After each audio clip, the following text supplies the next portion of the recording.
Good day, I am Queen Erica Pasqua and I am going to report the macro etching and bullet trajectory. So first, macro etching is a procedure to rebuild the Rajke structure in the metallic specimen that is structure visible within the unaided eye by etching and appropriate prepared in the surface. So dito, meron pa akong additional na kaalaman about sa macro etching. Yung macro etching na yan is I will simply discuss it. Ito yung ginagamit para yung isang serial number lumitaw.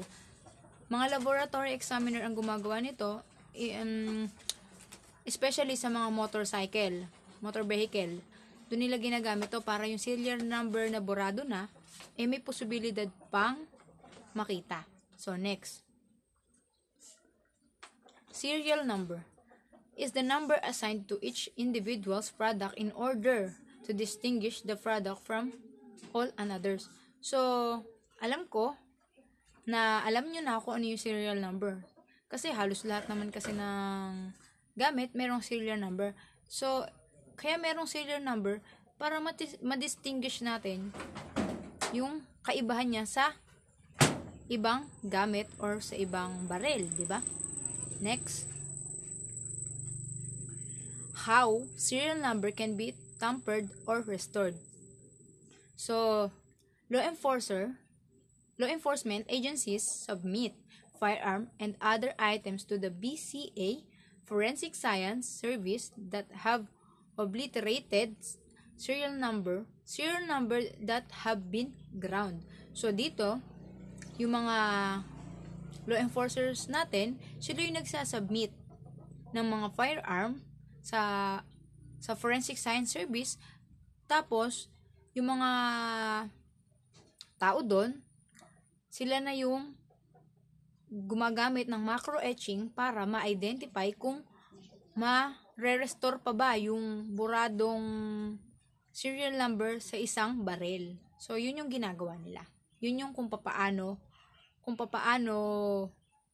nare-recover yung isang serial number sa pamagitan yun. May chemical pa din kasing ginagamit doon para kung sakali mang ma-recover pa nila. And then next, ballistic. Flight behavior and impact effects the projectile. So, dito, especially ranged weapon. So, papaiksiin na lang natin, pag sinabing ballistic, ito yung effect of the projectile and the range of the weapon. So, dito, pag sinabi natin, kunyari, example, 45, caliber 45, ang range niya lang hanggang 400 meters. So, ibig sabihin, yung range na yun, yung projectile na lalabas doon, hanggang 400 meter lang, hindi na siya sobra sa 400 meter. Pwede siyang mas mababa doon, pero hindi na siya pwedeng sumobra doon. Then next, entry hole and exit hole. Pag sinabi nating entry hole, ito yung pagtama ng bala ng barel sa pader, sabihin natin, ganun, or sa isang manipis na bagay para may exit hole. Pag 9mm ang ginamit mo, maliit yung butas. Pero pag sinubukan mong gumamit ng shotgun or ng mas malalaki pa yung bullet, mas malaki yung magiging entry hole nun, and at the same time, mas malaking exit hole ang makikita mo doon. So, next, it is the part of the bullet. So, syempre, part of the bullet, yung pinaka-head niya, which is the bullet. Next, the powder, the case, yung pinaka-case niya, yung pinaka-labas. Then, the primer, yun yung nasa ilalim, yung may parang bilog, yung pabilog nga. Tapos, yun yung may parang karayom na tutusok doon. Tapos, yun yung magiging dahilan para yung bala ng barel lumabas na sa barel. So, next. This ballistic trajectory is referred as the bullet path. So, from the word bullet path, so ito na yung kapupuntahan nung bala mo or ng bullet mo. Kunwari, for example, bumaril ka sa north. Tapos syempre, sa north din ang punta niya. Hindi siya pwedeng pumunta ng south. Ganon. Ganon ang sinasabi nating ng bullet path.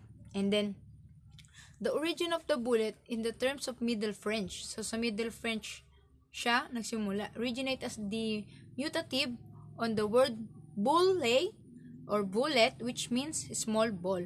So, dun siya nagsimula. At ang nag-invento sa kanya ay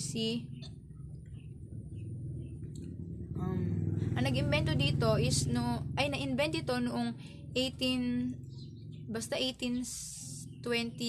yata. Ganun siya. 1826 tama. 1826 na. At ang naka-discover dito ay si Henry Gustave Delvin. So, siya din yung nakaano sa rifling and grooves. And yun lang yung additional information ko about sa origin of the bullet. So, I hope na may natutunan kayo at yun lang. Good day.